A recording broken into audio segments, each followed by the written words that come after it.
Yo, it's Caleb Simmons, and you watching the Potato Salad Radio Show, CKDU. How do you stay I try as the scene, hopefully wakes up to the fact that you're here?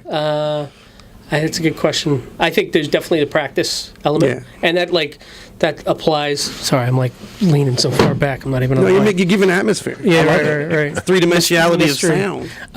What? I mean, that practice element always, applied to the Jackson 5. I mean, that's right. James Brown's backing band. I mean, so Shakira's dancers. Thank you. Word. Next one. That was the next example. Yeah.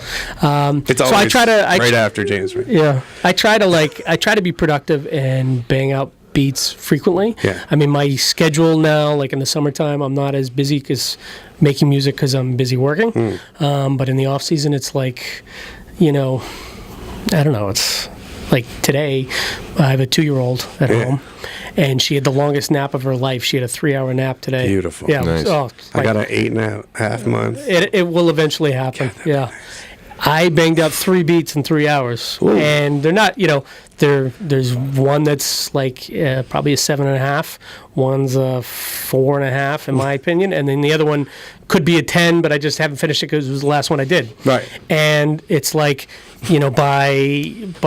constantly using those muscles, I think it's giving yourself enough crack to, crack at the ball rather, to hit, keep your hit ratio high. That's right. I mean, I think on average my ear is good that I try not to swing at the curveballs, if that, right, I'm trying to keep it in the baseball analogy. I'm still there. Mm-hmm. So I don't often have the type of beat where you're like, oh, what was he thinking on this one? You see where the pitch is going to wind up, not where it started. That's why you don't swing at those curveballs. Yeah, I mean, they're going to finish outside the strike zone. I'll certainly say with a lot of samples, arbitrary constraints. I rarely will find a 2 or 4 bar sample and just say, that's it. I have to hear a song. Now with technology, you can use 10 minutes of sampling time.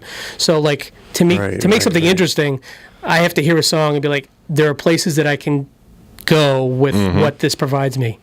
I got you. If that makes any sense. Yes, So there's all sorts of samples that I've kicked to the curb or not used because it's I can't grow this. I can't improve on this, and there's nowhere that I can go with it. Right. Whereas there are, stuff where you can say, okay, well, I can take a bridge out of here, and maybe if I grab this note, maybe I can make something out of that with these other elements, if that makes sense. Yeah.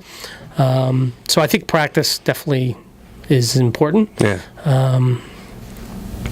What's the biggest difference, you think, in the way you sound post-hiatus and pre-hiatus and all the kind of geographical as well as life changes, if you're a married guy with a kid in a different country. Right. What's the biggest difference, do you think, between...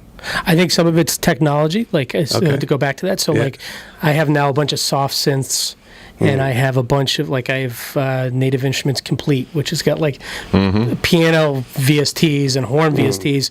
So there's much more at my fingertips than there ever was when I was doing this in 97. Right. In 97, it basically was all samples, and you'd take a sample and try to make a melody out of that one piano note. Right. So it's not like I'm George Martin where it's I can go anywhere with this because I'm limited by my inabilities. Right. But there's, I can very easily hammer out a synth, Cam Smith type beat.